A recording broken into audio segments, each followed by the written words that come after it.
Purdue as Mitchell looks for an answer. Ooh, pure, nothing but net. Garland to the basket, stole the inbound pass. He lays it in. Basketball down there. Very high percentage shot for him from that spot. Merrill for three. Tristan Thompson on the floor. Diaz for three. That's short. Hard rebound. Ricochets out to Merrill for three again.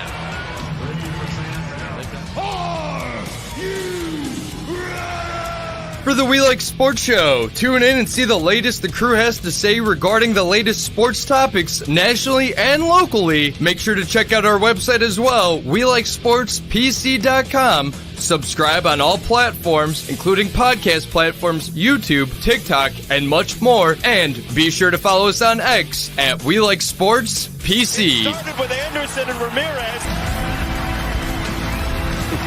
He said, let's go, right? Yeah, I'm sure he wants the game to start, but they won't let it. And rightfully so.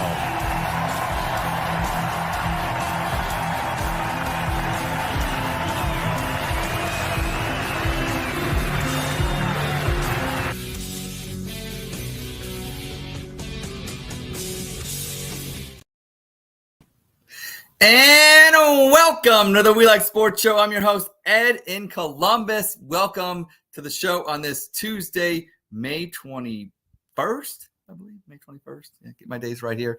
But, yeah, it's a hot one. The summer days are here. Well, at least for a couple of days it is. I'm in Columbus, and it's about 90 today. So I'm feeling the intense heat.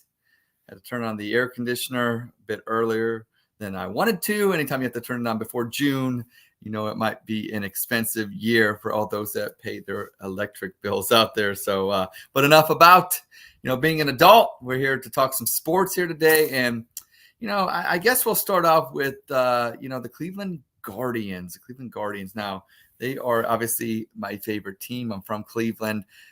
We are Cleveland Guard centric on the We Like Sportz Show. We like all sports, but we tend to gravitate towards the ones that are in Northeast Ohio. And one being in first place, like I said, is the Cleveland Guardians. Entertained the New York Mets yesterday and got the victory. Didn't have a lot of hits, but you know, been getting some good pitching. Ben Lively coming through. The bullpen is doing its thing. Clase is a monster coming out of the bullpen and saving it and shutting teams down. On Sunday, you know, he had a little bit of trouble against the Minnesota Twins, and he bobbled the ball and runs scored for the Twins. But so yesterday, in a kind of comical way, Josh Naylor, the ball was hit to him at first base, and instead of flipping it over to Clase to record the out, he runs like a madman, and you know, and beats out the runner. But you know, in a play where he could have just flipped it over and it would have been an easy out, made it kind of close at first base to get the final out and get the Guardians the 3-1 victory. In a return for one Francisco Lindor. I don't want to be lazy. I will call him Francisco. And for those that don't know out there, Francisco Lindor, when he was in Cleveland, was called Frankie and had no problems with it.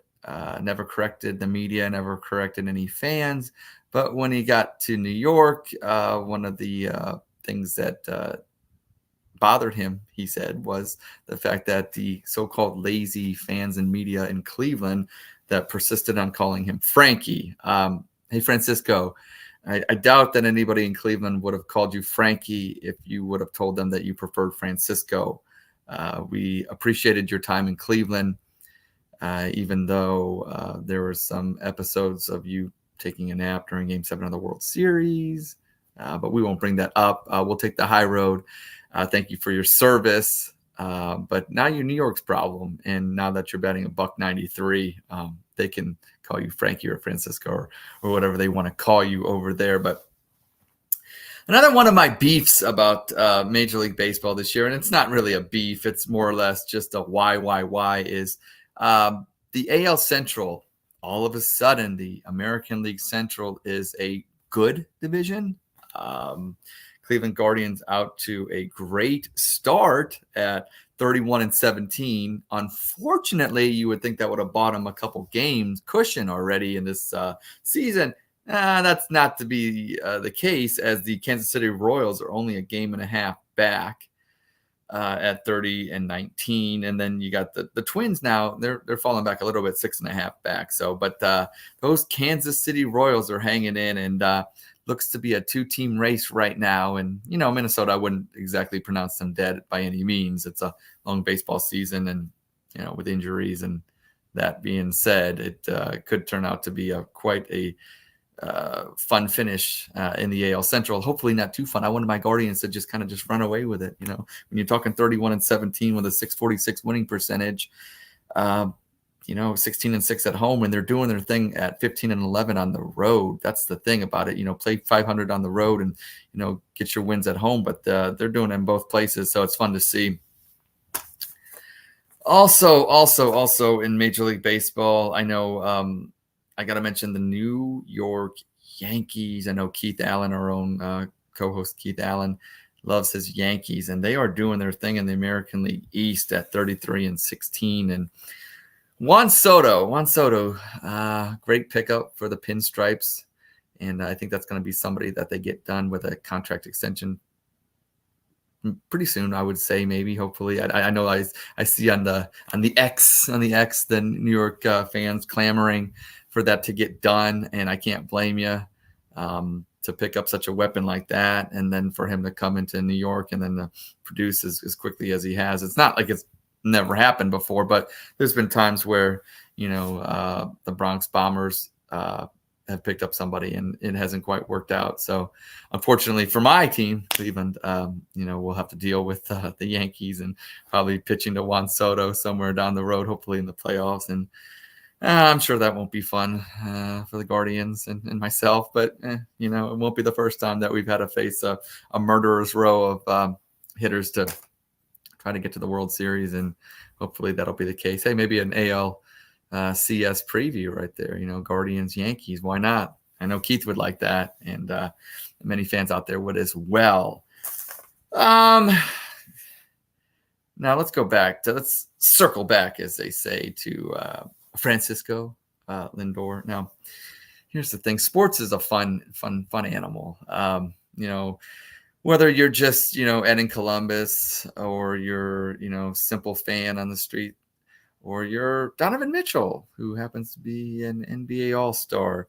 Everybody's got their say on things. And Donovan Mitchell came out the other day and said that we're going to cheer, talking about Francisco Lindor, and insinuating that the fans at Progressive Field should be cheering for Lindor. Donovan, with all due respect, and when people say that, when somebody says with all due respect, they're basically meaning no respect. And that's kind of where I'm going. But with all due respect, Donovan Mitchell, you want to tell Cleveland fans how to fan. It's quite funny that you are doing that.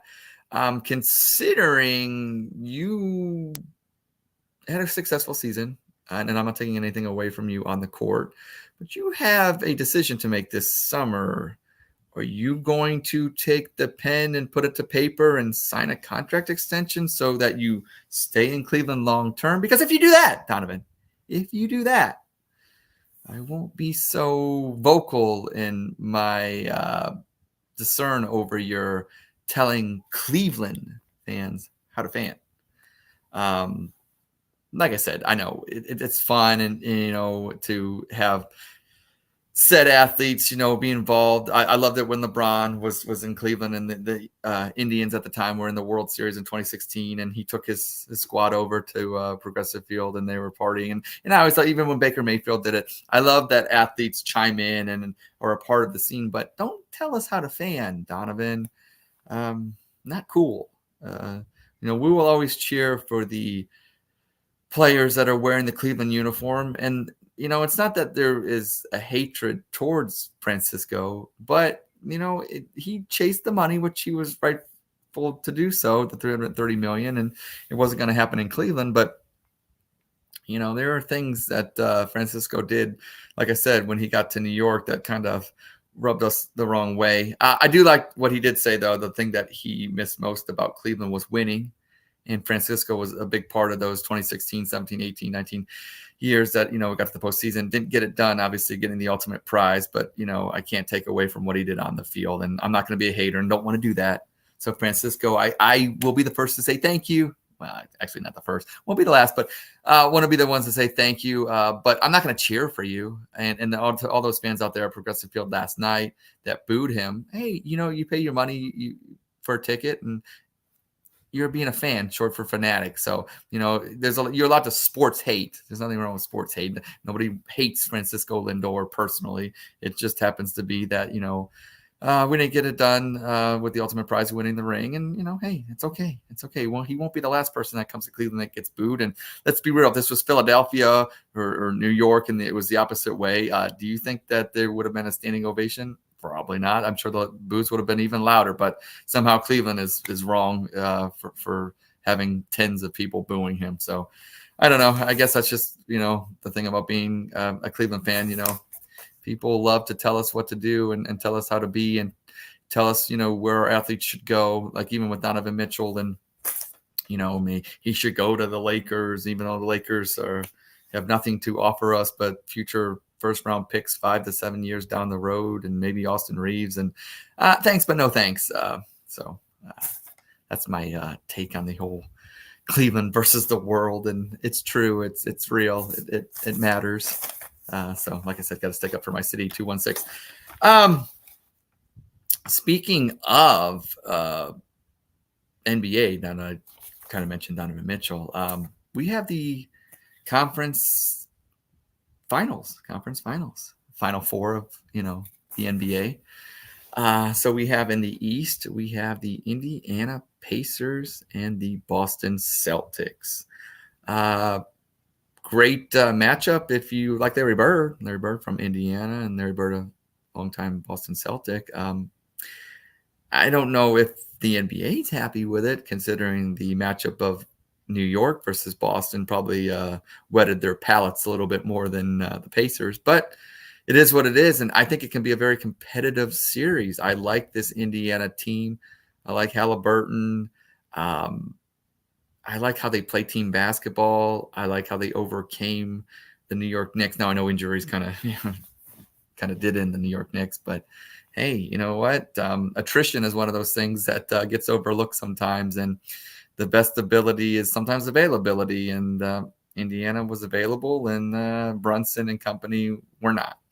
And that's how the Pacers advanced. And hey, they need not apologize to anybody. They're in the conference finals and good for them. So Rick Carlisle will lead his squad against Boston. Now, Boston, having dispatched of my Cleveland Cavaliers in 5 games in a series that could have been more competitive if Donovan Mitchell didn't get hurt, obviously with Jared Allen getting hurt and being out that whole series. But, I'm not going to say if Porzingis was not injured that, they would have been a more formidable squad for themselves, even though they did the whole gentleman's sweep on my Cavs. So, Boston is one of those teams where when you think, they're not playing at their best and Jason Tatum all of a sudden just goes nuts like he did in Game 4 and the Cavs had kind of no answer for him, then, I think Indiana will collapse on him and try to make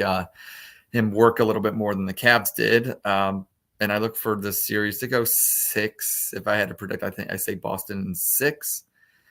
And that leads us out west, where the Minnesota Timberwolves got it done in 7 games over the defending champion Denver Nuggets. Now, that was a great series. Who would have thunk that it would have went 7? I don't know. I guess that's maybe not too much to, overthink there and say it couldn't have happened, because it did happen. But the way that it happened, I guess, is what I'm trying to get at in a less wordy kind of way. The fact that Minnesota won the first 2 games on the road in Denver, and then Denver comes back and wins the next 3 games. And then Minnesota wins those final 2 games, especially winning game 7 in Denver when they were down by 20 and get the 8-point victory. And then you look at game 6 with, Minnesota just annihilated Jokic and the Nuggets. That was kind of a little bit unexpected. The Nuggets will be back. I don't think there's any reason to think that, they can't make a serious run next year.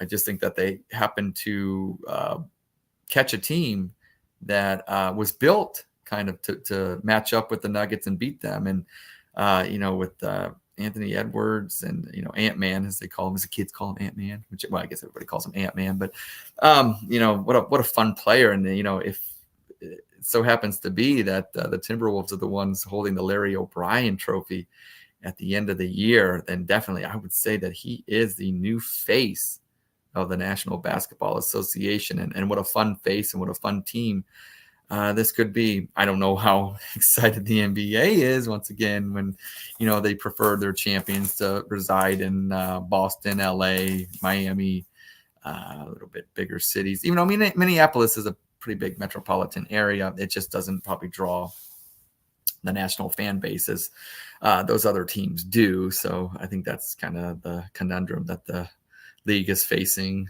Sorry, Adam Silver, you're just gonna have to deal with it, because I think Minnesota and there's a team in Oklahoma City as well, fun young team that could be challenging for finals and winning championships in the next decade to come. So yeah, I don't know what the league thinks about that. Probably not happy, but as a fan, I am loving it. Like I said, being a Cleveland fan, I love it when smaller market cities are competitive. This will be the 6th year in a row in the NBA that we crown a new champion when it's all said and done. And, I grew up in the 80s and 90s where obviously the 80s, you had dynasties of the Lakers and the Celtics and then the Pistons. And after the Pistons, it was the Bulls. And basically the Bulls were all of the 80s or the 90s, except for those 2 years Jordan was playing baseball, and Hakeem, the Dream, and the Rockets stole 2 in 94 and 95. Otherwise, maybe the Bulls would have won 8 in a row. And then the Spurs obviously came after them, and the Lakers. So, dynasties throughout from 80 basically to about 2018. And then from like 2018 on, you've had Toronto, you've had Milwaukee, I know Golden State got one, which, I know when they beat Boston that, it was part of their little dynasty. But to me, it seems a little bit more of a separate. You had the 4 years of the championship run with Cleveland, and they won 3-1. And then you kind of had Toronto beat them, and then they came back. So to me, it seemed like maybe because of all the injuries, it seemed like I don't know, one of those carryover. But to me, it just builds in with that 6 new champions and kind of thing. So it's been, you win a championship, you're done, like Denver did last year. And, as a fan, I kind of like that. I kind of like that the NBA, going into the year that you have all these number of teams that are viable, legitimate, serious contenders for a championship. And, I think it makes it fun for more fan bases. And I'm always about fans and interactions and different markets being able to appreciate championships and winning and being part of that whole process. So shout out to you, Minnesota. Shout out to you, Oklahoma City. And their opponent will be the Dallas Mavericks. Now, Dallas Mavericks, dangerous team because they got a 2-headed monster of Luka and one of my favorites, Kyrie Irving. He may believe that the earth is flat, but he knows what to do with the round ball, and he's doing it in Dallas. And it's a fun 1-2 punch that they have. Do I think Minnesota is a more complete team? Probably. I do like how Dallas is incorporating their other players. I know it definitely is the Luka show, but they definitely seem to be playing as a team right now and hitting on all cylinders.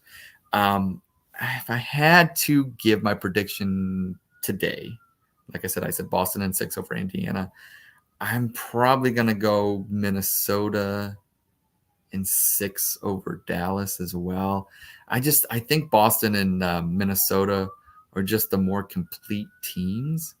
And not only are they complete teams, they have superstars. It's not like they're like, they're just teams that are good and really, really good, and they play team ball and they get it done. I mean, Boston's got Tatum, they got Brown, they got Porzingis if he comes back. I mean, they definitely got a handful of stars. And then you look at Minnesota with obviously Ant-Man, but Rudy Gobert's, defensive player of the year. I mean, they just got a complete team. So I think that Minnesota and Boston will be playing in the finals. If I had a guess as of today, but that's what makes sports fun. I mean, anything can happen, and so I'll be excited to tune into the association for round ball action. So there, we hit on that. But just like anything in life, you have to pay the bills. I tell my kids all the time, enjoy being in school, because when you grow up, you gotta become an adult, get a job, and pay bills, and it's no different here. So we're gonna start that out with Dubby. That's right. If you want an energy drink that you can mix at home that doesn't give you the jitters or make you crash, if so, then try Dubby. Their products have no calories, no sugar, no maltodextrin, no fillers, and no artificial colors. Dubby has great flavors such as Dragonade, Galaxy Grenade, Beach and Peach, and Dub Sludge. So head on over to dubby.gg and use the coupon code We Likes Sportz with a Z and get 10% off your order. Also, don't forget to check out the Snooze You Lose podcast with Uncle Joe the Black Bookie. He will get you set with a Sunday Snooze You Lose pick of the week. And Uncle Joe lately has been hot. So you want to check him out because you want to add more coin to your purse. Man purse, as I say. Because if you want to have a purse, that's too. I'm a big Vanderpump Rules guy. I know I probably shouldn't admit that out loud. But Sandoval, Tom Sandoval, Scandable, if you've been paying attention. But he carries a purse around with him. And I guess that's the chic thing to do, especially out in California. I don't know if it's flying in the Midwest, but hey, whatever, And then also, I want to always pat ourselves on the back over at We Likes Sportz. Especially, you want to head on over to the website at WeLikesSportsPC.com to check out the great articles that we have every day. Put out numerous articles. We're basically, cover the nation, different sports markets. We hit heavy with the Knicks. I know we got a lot of Knicks people in there, and they got the Reds, got the Guardians, and then a bunch of other stuff. Got the Cowboys as well. So you want to check out our array of writers over at WeLikeSportsPC.com and check out their articles. Good stuff, good information. And so, like I said, pat on the back there. And I would be remiss if I don't throw in the last Pay the Bills article. And that would be my bookie. That's right. The NBA playoffs are here and heating up, and it's the perfect time to elevate your game with my bookie. With my bookie, you can bet from anywhere, anytime, so never miss a shot to cash in on a play. You can even live stream and bet the games right from the sports book, giving you everything you'll need to decide, cash out, or let's ride. My bookie really makes it easy to get paid with tons of boosted props and slam dunk parlays, and new boosts and are now posted daily. It's more than just a sports book, buzzer beaters, underdog upsets, and a community to share all of the sweats. Give yourself a head start today with house money and use the promo code SPORTS with a Z. That's sports with a Z, and make your first deposit with that promo code SPORTS with a Z to claim your limited time bonus when you sign up and make your first deposit. Bet anything, anytime, anywhere with my bookie. My bookie might be mad about that, Reed, but hey, we're trying. It's hot.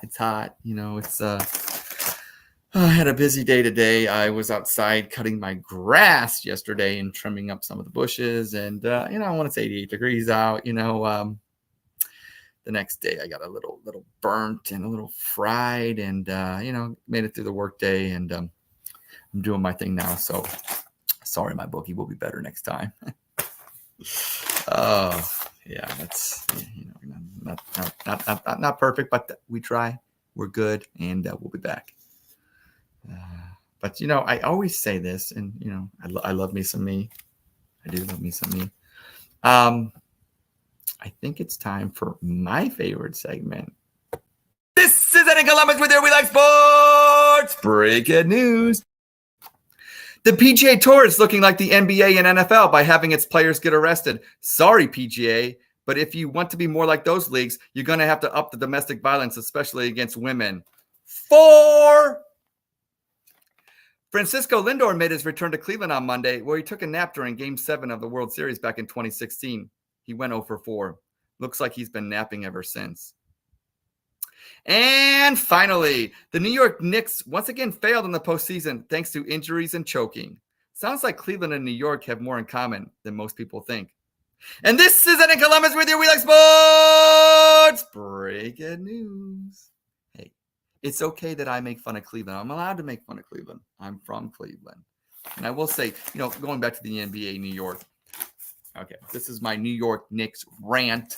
So for all the writers over at We Like Sportz and everybody there that are New York Knicks people, because we have a lot of them, it's like Knicks down. New York Knickerbockers, once again, you choked.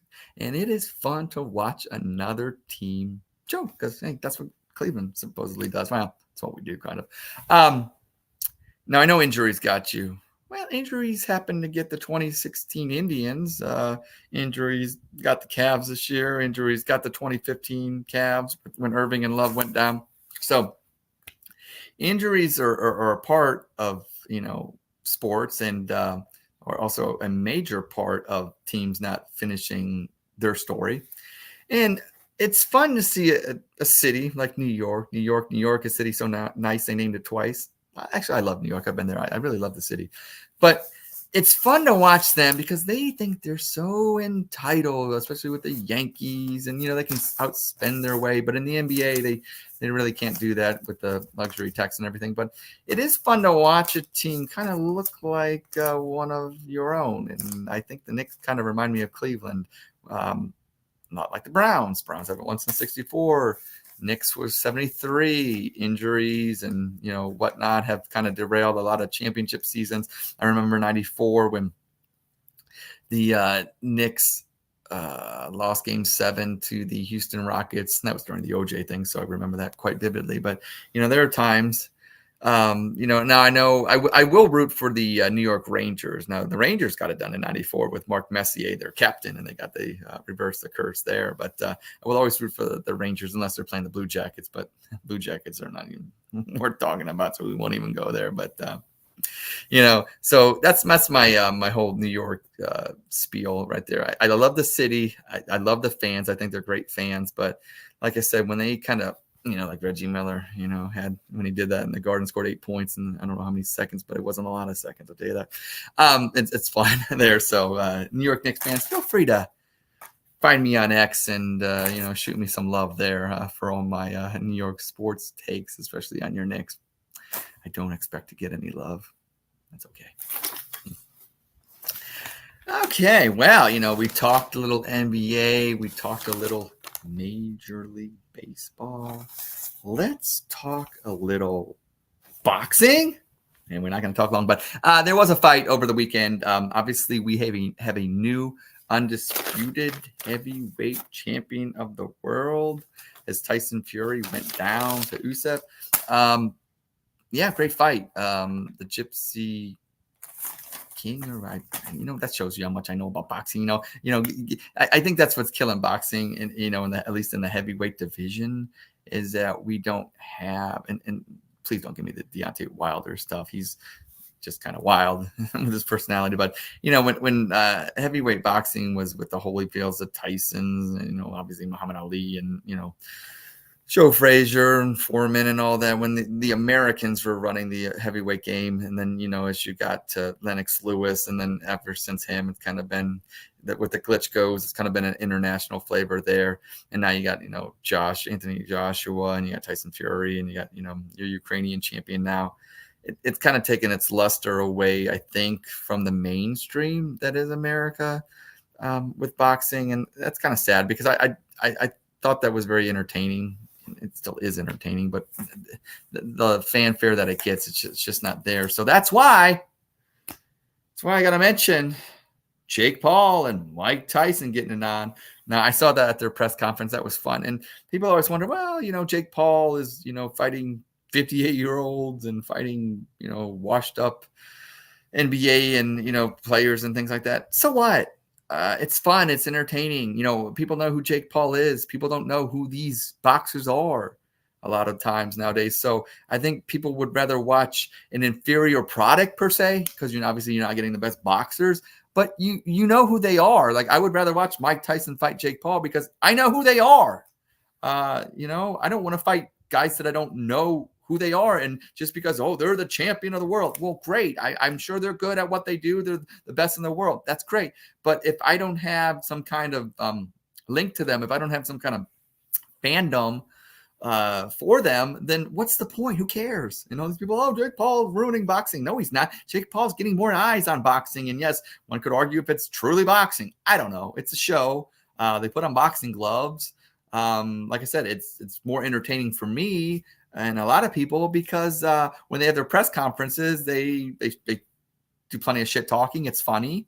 And like I said, the two people involved. So I want to say thank you to Jake Paul for making boxing, or whatever you want to call it, relevant kind of again to a lot of people out there. And if boxing wants to do itself a favor, promote yourself better. I mean, look at the UFC. UFC does a better job than boxing. Now, I will say one thing in boxing, some of the lower weight divisions are very compelling and everything still, but boxing is, to me and to a lot of people, at its best when the heavyweight division is kind of like leading and pulling boxing, and that hasn't been the case for quite some time now. And I hope that changes, and I hope there's an American out there that can kind of take that torch and kind of be that next thing. And I don't know if there really is, and if there is out there, then let me know.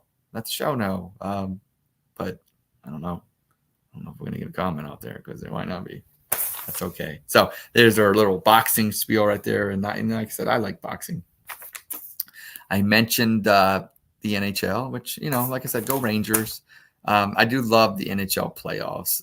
I think that they're one of the best of all the playoff formats, and not from a format standpoint, just from a competitive standpoint. And, it's fun to watch, especially when series go 7, like the Canucks series went 7, and that was fun to watch. And, like I said, hopefully, maybe the Rangers get it done. Maybe, it's been since 1994. So maybe they do. We could talk a little WNBA now. Caitlin Clark, Indiana Fever.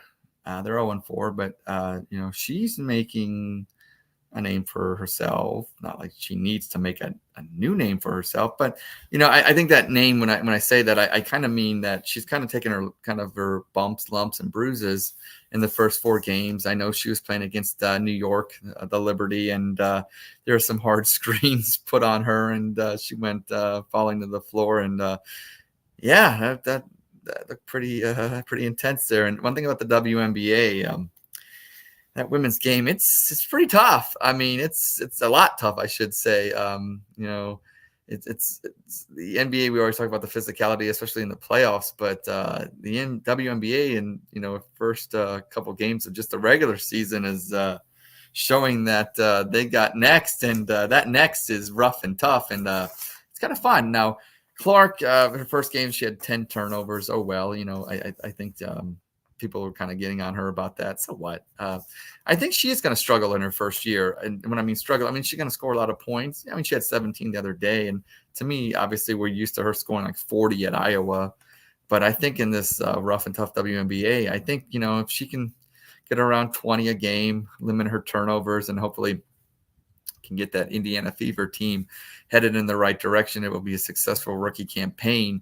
But I don't know. I mean, that league's pretty tough. And, watching the other day, I was watching the Sparks versus the Aces. And, it's one thing about the WNBA that they do a good job marketing their players. I know they got a great rookie crop come in this year with Cameron Brink and Angel Reese and Caitlin Clark and, a bunch of them. So even my girl from Ohio State, who's slipping my mind right now, and JC, and I can't think of her last name, so I'm going to get mad. I'm an Ohio State Buckeye, and I can't even think of her name right now. And but Sheldon, JC Sheldon. Sorry, I apologize. But it's fun to watch the WNBA. They got a bunch of young stars. It's a great game. Kelsey Plum, she's doing her thing, getting all the limelight right now, and that's what I like about that. And it's fun to watch them, and they're doing a great job marketing. And like I said, it's growing the game, it's growing the opportunities for women, and hopefully what it's doing is growing the paychecks for them. Now I know they're getting better flight accommodations because one dude, Caitlin Clark, and a bunch of these rookies coming in and getting more spotlight on the WNBA. So it's great to see. It's a great product. I implore all of you out there to watch it. It's not just one of those things you turn on for 5 minutes anymore. It's quite entertaining. So, and it caught my eye, and I was watching the game, and it was fun. So, you'll definitely want to do that. Now, I think I'm going to do something right now, which is kind of weird. I'm going to debate myself. People say, hey, now. No, not what you're thinking. Debate myself. Debate myself. It is 2024, and even though I'm the only one here, the great debate goes on. In 2024 and beyond, don't forget to tune in to So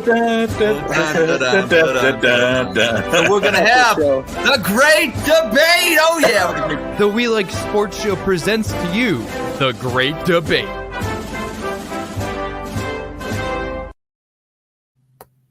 That's right. It's time for the great debate.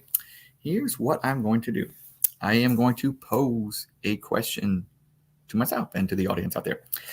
And then I'm going to play devil's advocate. And obviously, I'm going to have both opinions and state them in an eloquent way that maybe I will confuse myself or get to a point where I will have to declare myself the winner and the loser. Some could say I'm a loser for doing this, but hey, that's a subject for another day. And that question is,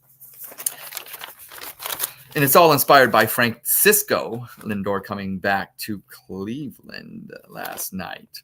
And that question is, should sports fans boo former athletes of your team when they come back?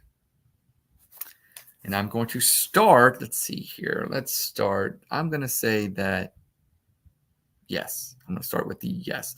Yes, it is okay for sports fans to boo anybody that is wearing an opposing jersey, even those that have once worn the jersey of the home team, your team. And here's why. You go to a game, you pay lots and lots of money nowadays, and you have a right, and you should do everything you can to support your home team. Booing is one of those things where, it's a norm. It's a accepted norm over the years. It's basically the only way to show a negative behavior towards the opposing team. I mean, you can flail your arms. You can spin around and scream, I guess. But essentially, not everybody's going to do that, and you're not going to get that in unison. So booing is the only way that you can, and with others around you, make it known that you dislike or have displeasure for the other team. So I don't see anything wrong. I think it brings unity for the home fans. So when you're booing, boo, and you're getting loud, I think that it makes your home fans, which you're part of, I think it makes it, have one voice. And I think that it, it's fun. It can be fun. Like I said, I'm not saying to boo in a way that's hate, only sports hate. So I say by all means, boo. It's fun. It unifies, and it is part of the game. How to do? I don't know. We'll find out. So that was my take on booing is okay. Now I got to play devil's advocate. And I have to say that booing is not okay. So here we go. Booing for a former player of your team is not cool. It's not fun. And here's why. It's kind of pointless. In today's era, these athletes are so trained mentally that your booing literally probably has no effect on them. They're, great athletes that have conditioned their bodies, their minds, their spirits, their souls, everything to be in unison and to focus on, in baseball per se, the pitcher and the ball. And that's all they're focused on. So, they may even actually take your booing and turn that into a positive for them. Well, all eyes, that whole Tupac, all eyes on me, hate me because you ain't me.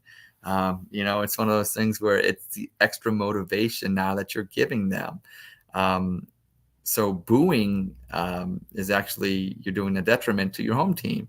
Maybe by not doing anything, just showing that, you don't care, that they meant nothing to you, by doing, the opposite of what, is expected, and just kind of turning your back to that player. I think maybe that's a better alternative, because booing, like I said, all you're going to do is just motivate that athlete to do bad things for your home team. And that could mean that baseball flying over the wall if that batter steps in the batter's box and takes your booing and turns that into something of their liking. So that's my take. That's my take on why you should not boo. So that was the great debate. And like I said, I am not going to declare myself a winner or a loser. I'm just going to declare myself somebody that decided to debate themselves, and we'll let the audience decide. Because you know what? Here's how I look at it. I showed up today. I showed out today. I gave a response. So I'm giving myself 2 dubs. Hopefully you agree as well. I hope so. Be kind. So that was the great debate right there. So, we touched on that. Oh, wow. So much to go over. And I think we almost did hit everything. Here's the thing. I'll pull the curtain back a little bit. I do show prep. I start thinking over the weekend, and then, everything that I'm going to try to talk about. And then, obviously events dictate kind of what, there is to talk about. Obviously, if there's a different outcome, it's going to dictate what we talk about. And, Francisco Lindor would have hit 4 home runs yesterday. The show might have been a little bit different, but the fact that he went 0 for 4, and, we can kind of go into the whole athlete coming home, and I can be a little bit more smirky kind of with my behavior today. And also too, I want to say shout out to the Dolans, who don't always get the credit. The Dolans are the owners of not Charles Dolan, who owns the New York Knicks, but Paul Dolan, who owns the Cleveland Guardians. He takes a lot of heat in Cleveland for not re-signing players and for being cheap. And, that's probably accurate. But in the case of Francisco Lindor, who wanted $330 million, and Paul Dolan and his front office decided that, well, not only can we not afford that, so even if they wanted to, they probably couldn't have done it anyways. But the fact is, on the field, looking at Lindor's stats, his first couple of years in New York, batting $193 this year. Now I know he batted .270, and he's been scoring runs, and he plays great defense. And I'm not stating that he's a horrible player by any means, but for the amount of money that New York is shilling out for him, he has definitely not lived up to that contract. And I think even Metropolitans fans would have to agree with that assessment. And maybe he turns it around. Maybe he becomes that perennial all-star player. I mean, I think it was a 10-year deal basically. So he's got 7 more years to kind of get it done. But the first 3 to 4 years haven't been exactly what I don't think anybody would have hoped for him, especially Mets fans. So I don't think I'm out of bounds by saying that. So I'll say it, and I will. And I like who the Guardians got back in return, Andres Jimenez. I think he's a real solid player, and I like what the Guardians are doing.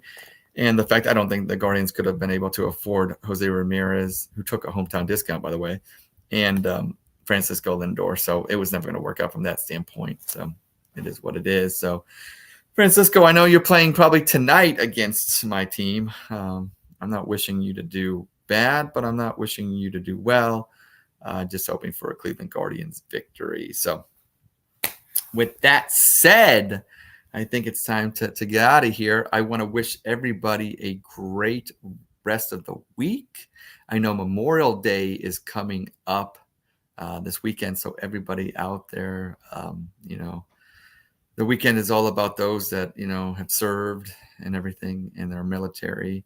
And those are the people that make our country great. And, that's why we memorialize them. But with all that being said, because of them, we get to live in a country that, hey, summer, the unofficial kickoff to summer is here. So get the grills out, fire them up, open those pools, and everybody have good family time, good friend time, and good food time. Because that's where it's at right there. So we appreciate you tuning in. I hope you have the best week. Like I said, we like sports, but we like you. And we will see you next week. Everybody have a good one. Peace.